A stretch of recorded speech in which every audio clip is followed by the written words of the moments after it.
বলতে গেছি আমার পরিবারের জন্য, তোমাদের সবাইকে ভালো রাখার জন্য। মানে? আখি, তুমি সবসময় আমাকে বলো বিয়ের আগে সারাক্ষণ আমি তোমার পিছন পিছন ঘুরতাম, তোমাকে দেখার জন্য চোরের মতো তোমাদের বাসায় পর্যন্ত গিয়েছি। আর বিয়ের পর মানে এখন কেন তোমার সাথে আমি আগের মতোই পাগলামিটা করছি না? বিয়ের আগে আমি শুধু একজন প্রেমিক ছিলাম, আমার কোনো দায়িত্ব ছিল না, অফিস ছিল না, বস ছিল না, বাসা ভাড়া ছিল না, বউ ছিল না, এমনকি বাবা মায়ের চিকিৎসার খরচ পর্যন্ত চালাতে হতো না। আমার পৃথিবীতে ছিল শুধু তুমি আর তুমি।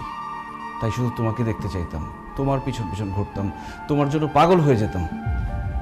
বিয়ের আগে তুমি শুধু আমার প্রেমিকা ছিলে, তোমার জন্য আমার এক্সট্রা কোনো খরচ করতে হতো না। কিন্তু বিয়ের পর তো তুমি আমার বউ, তোমার ভরণ পোষণ, তোমার দায়িত্ব, তোমার থাকা খাওয়া সব কিছুর দায়িত্ব আমাকে নিতে হচ্ছে। আমাদের বাসা ভাড়াটা এখন আমাকে দিতে হয়, আমার বাবা মায়ের চিকিৎসার খরচ আমাকে দিতে হয়। আর এই সংসারের পুরো দায়িত্বই তো এখন আমার। আর আমার চাকরি আছে, সেখানকার কাজটাও তো আমাকেই করতে হয় আখি, বসের মন জুগিয়ে চলতে হয়। তুমি সবসময় আমাকে বলো না আমি তোমার পাশে শুয়ে থাকি, কিন্তু তারপরও তোমার সাথে হাসি মুখে কেন কথা বলি না? কারণ আমি তখন চিন্তা করি, আমি ভাবি যে আমার বউটার মুখে সবসময় হাসি কিভাবে ধরে রাখতে পারবো।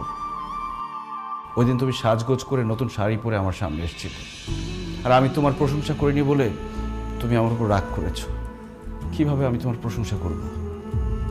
আমি তো তখন ভাবছিলাম যে আমি কিভাবে আমার বউকে আরেকটা নতুন শাড়ি কিনে দিতে পারবো, কিভাবে আমার বউটা সবসময়